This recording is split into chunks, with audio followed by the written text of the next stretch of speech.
Hello everyone, welcome back to the channel. Today I'm going to be doing a breakdown on a couple of trades I've been taking on NZD/USD this first week of February and the week before that.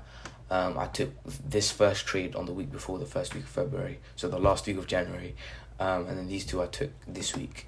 I'm going to be breaking down all of these. I'm going to be looking at them from both the order block perspective and the WYCKOFF perspective. And yeah, I'm going to be doing a full top-down analysis from the weekly all the way down to the 5-minute, which is where I entered. So first things first, I always start with shouting out my trading view.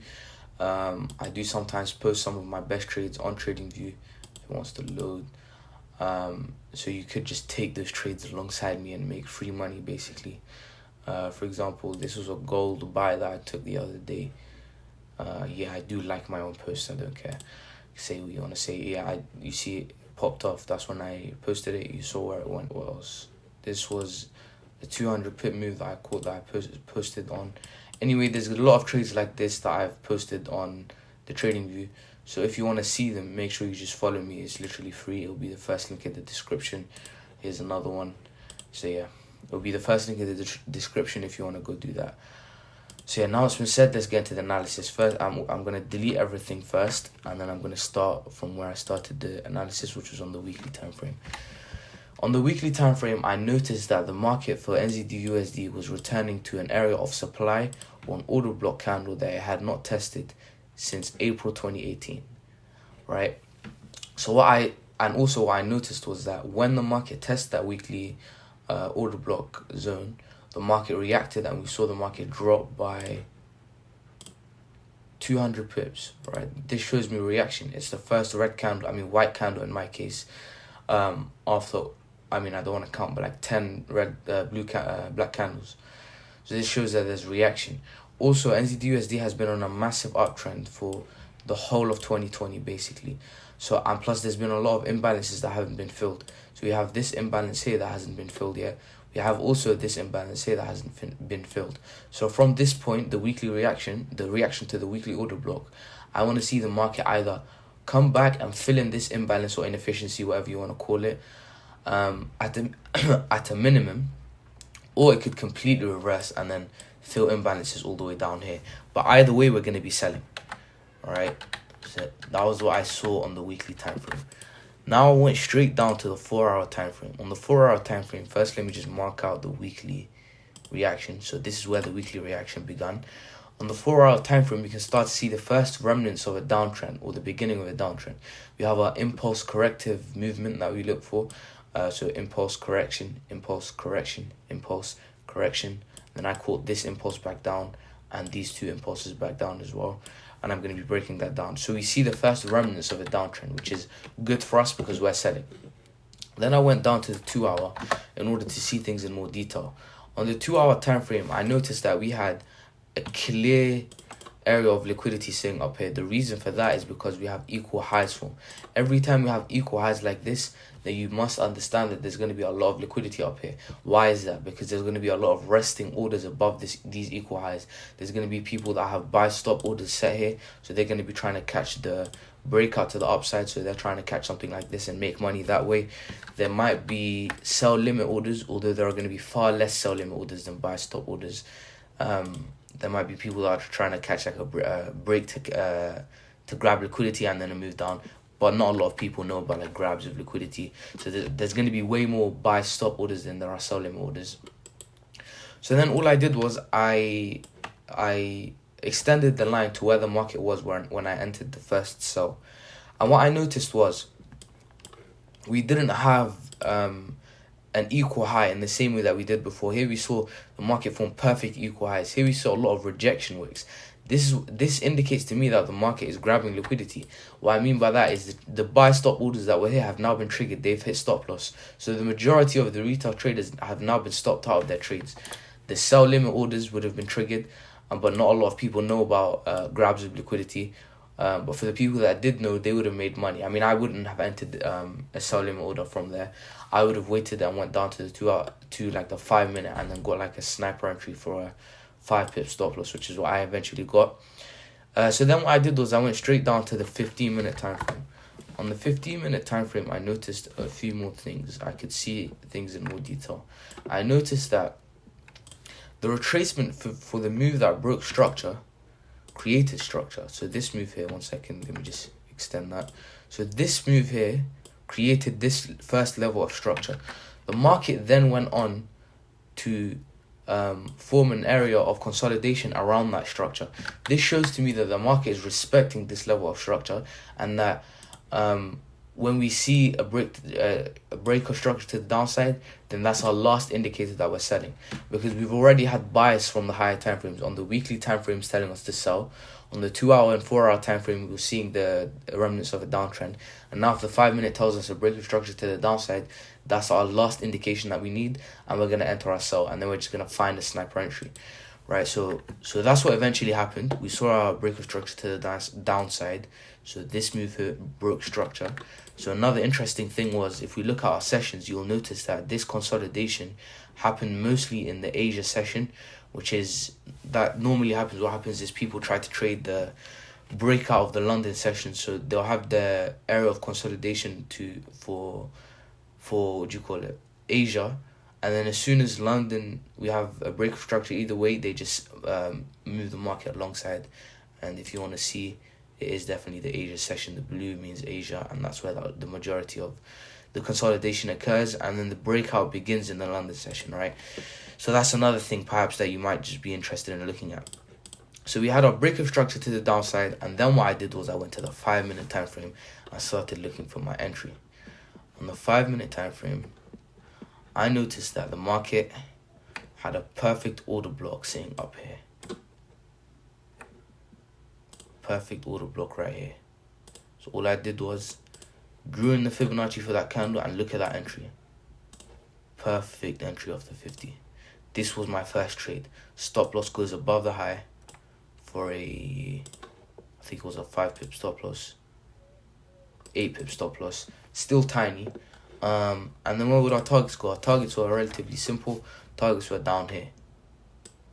This was my first target, and then you could have targeted all the way down here, perhaps to fill this imbalance or these imbalances down here. And you would have hit your take profit if you put yours here. I just put mine here for the beginning.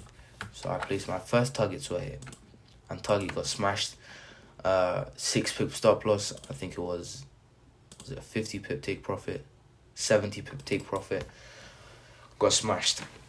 Now we're going to look at this same scenario, and we were just using laws of liquidity and the order block strategy that I have a full video explaining. It's going to be it's going to be in the description. This is just looking at it from like smart money perspective, just laws of liquidity and order block. Now we're going to look at it from the WYCKOFF perspective.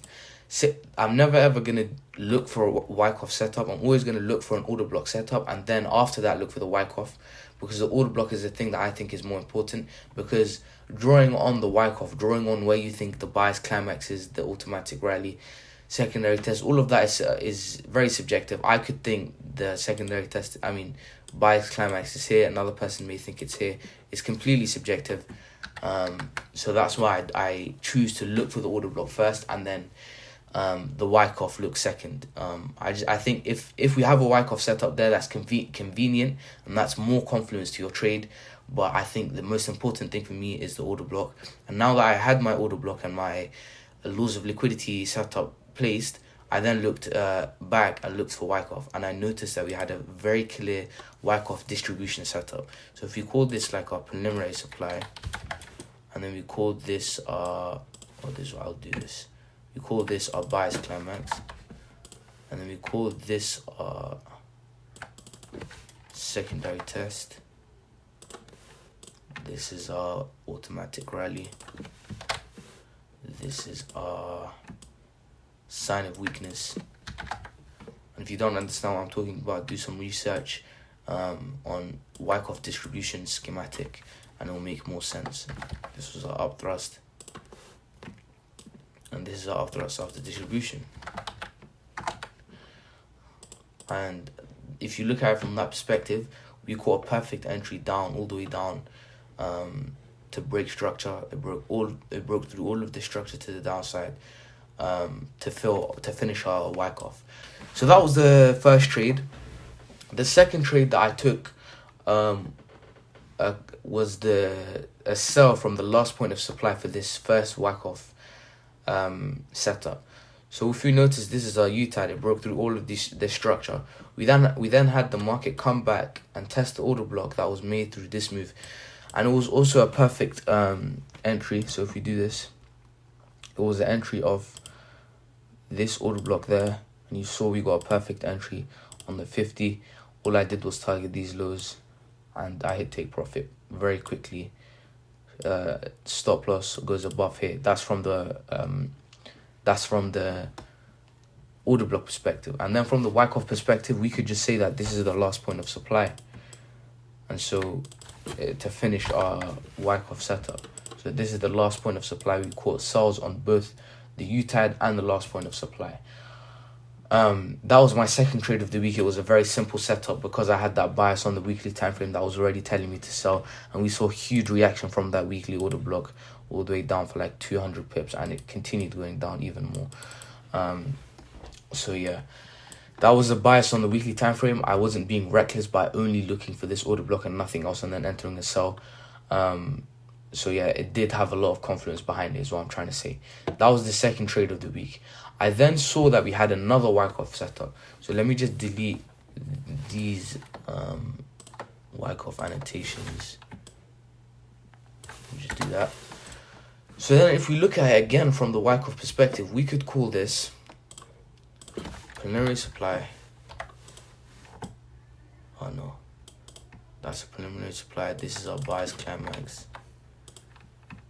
This is our secondary test.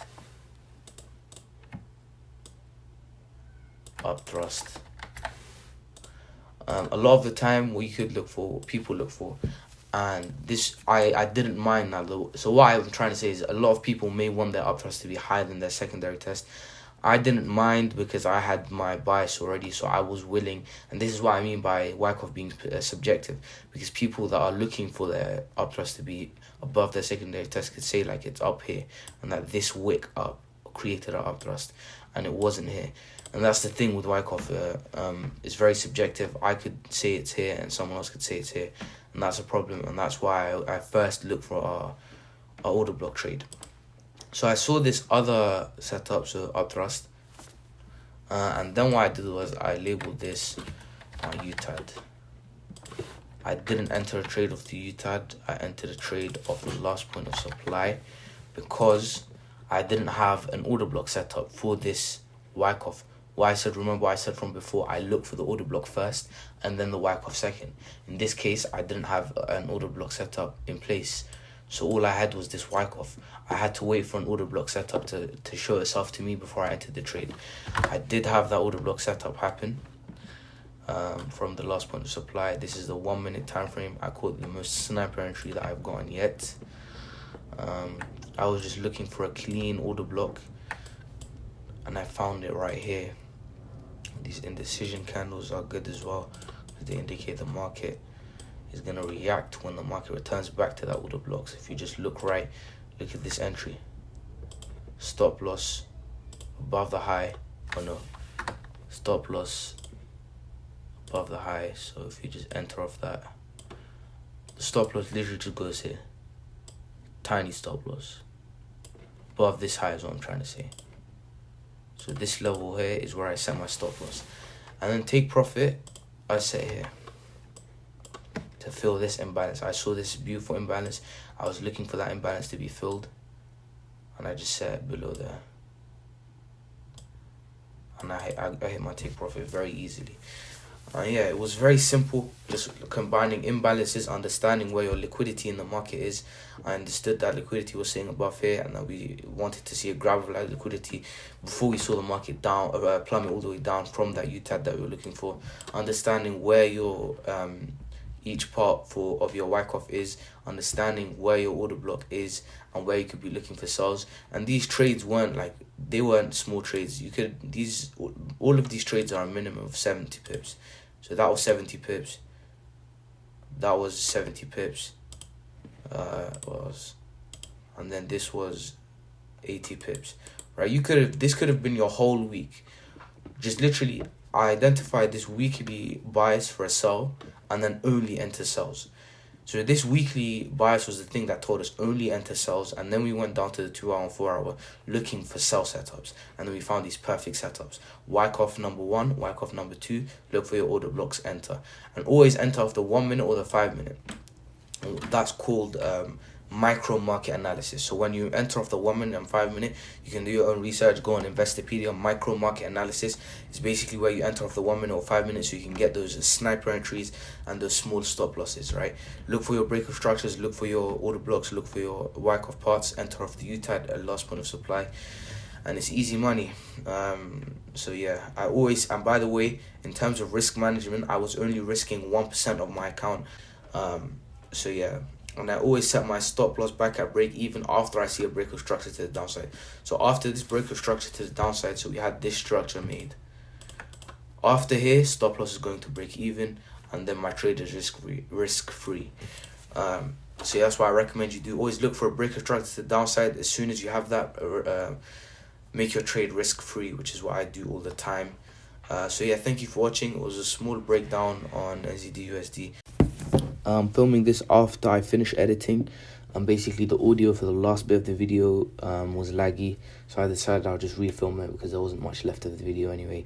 Basically what I'm saying is I didn't have screenshots for the last 2 trades that I took, but the first trade I have a screenshot of the entry that I'm going to show now. You can see that it's the same exact price that I showed I entered at in the video. You can go look at that if you want. I'm showing these because I know that there are going to be a lot of people that haven't ever heard of like this smart money side of Forex. They've only heard of these retail strategies that they get like 1 to 2 risk to rewards and 1 to 3 risk to rewards.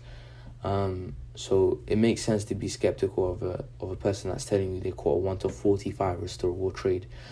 I do have another screenshot that I said I would take the trade, but I don't actually have the entry for the last trade, so I'm going to show that right now.